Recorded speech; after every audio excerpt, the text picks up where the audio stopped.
कि अगर विकसित भारत बनेगा 2047 में तो निश्चित रूप से भारत का पूर्व भारत का विकास हो, पूर्वोदय का परिकल्पना सक्सेसफुल हो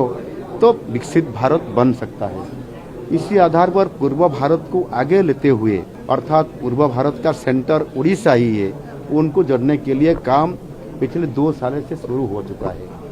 और हमने Utkarsh Odisha make in Odisha conclave के नाते पिछले 2025 का जनवरी 28-29 तारीख को एक बहुत बड़ा हमने समिट किए थे और माननीय प्रधानमंत्री जी आते हुए सारी इन्वेस्टरों को, पूंजी निवेशकारियों को भरोसा देते हुए बोले कि ये मोदी का गारंटी है, आप उड़ीसा आइए, वहाँ इन्वेस्टमेंट करिए। पिछले 2 सालों से 20 लाख करोड़ का भी हमारा इन्वेस्टमेंट का MOU साइन हुआ है, लेकिन हमने उसको संपर्क करते हुए आज करीब 9 लाख करोड़ का प्रोजेक्ट का हमने अप्रूवल भी हम कर दे चुके हैं और उनके साथ साथ 3 लाख करोड़ का अप्रोक्सीमेटली हमने आज उनका ग्राउंडिंग और इनाग्रेशन भी कर चुका हूं। और जैसे हमारा माइंस है, हमारा वहाँ लैंड है, पानी है, कोस्ट लाइन 575 किलोमीटर की है, अच्छा मैन पावर है, अच्छा इंफ्रास्ट्रक्चर है। इसे आधार पर हमको एक बहुत बड़ा क्षेत्र बनाते हुए हमने जो रोड शो में दिल्ली, मुंबई, हैदराबाद, कलकत्ता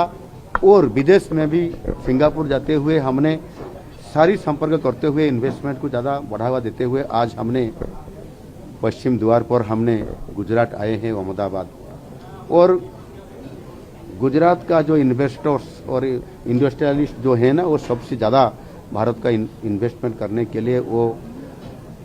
जहाँ ज़्यादा अच्छा अपॉर्चुनिटी मिलेगा, इंफ्रास्ट्रक्चर मिलेगा, वहाँ तो जाते ही।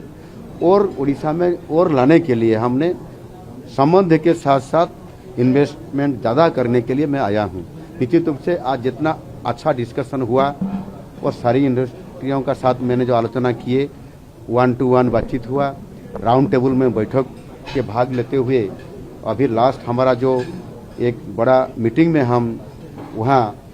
एड्रेस करते हुए मैं सब लोगों को संपर्क के साथ इन्वेस्टमेंट को ज़्यादा बढ़ावा करने के लिए जो आप आज हमने आह्वान दिए, बहुत अच्छा एक मैसेज हमको मिला और इन्वेस्टमेंट करने के लिए वो लोग हमारा साथ समझौता हो गया और हमने भी उनके साथ MOU भी कर लिए। निश्चित रूप से मेरा मन कहता है कि निश्चित रूप से हम आज भी अभी जो नया इन्वेस्टमेंट होने जा रहा है, उत्कर्ष ओडिशा के नाते हमने आज भारत में सेकंड पोजीशन में हैं इन्वेस्टमेंट ज़्यादा लाने के लिए। और हमने इसी करते हुए गुजराती लोगों के साथ, हमारा वहाँ भी कई सारी उड़िया लोग अहमदाबाद, सूरत में जैसे रहते हैं, वो इन्वेस्टर के साथ भी संपर्क करते हुए हम आगे बढ़ रहे हैं। मेरा बहुत बड़ा भरोसा है गुजरात के ऊपर और गुजरात, उड़ीसा और केंद्र सरकार और ट्रिपल इंजन सरकार के नाते सारी इन्वेस्टरों का इन्वेस्ट निश्चित रूप से उड़ीसा में भी होगा और इसी लेके हम निश्चित रूप से सफल होंगे। इसी आधार पर उड़ीसा को एक नई दिशा देने के लिए और एक इकोनॉमिक ग्रोथ को आगे बढ़ाने के लिए हम एक बड़ा इकोनॉमिक ग्रोथ का स्टेट के नाते हमने अगले दिन में निश्चित रूप से हमारा उड़ीसा के साथ मोदी जी का सपना को पूरा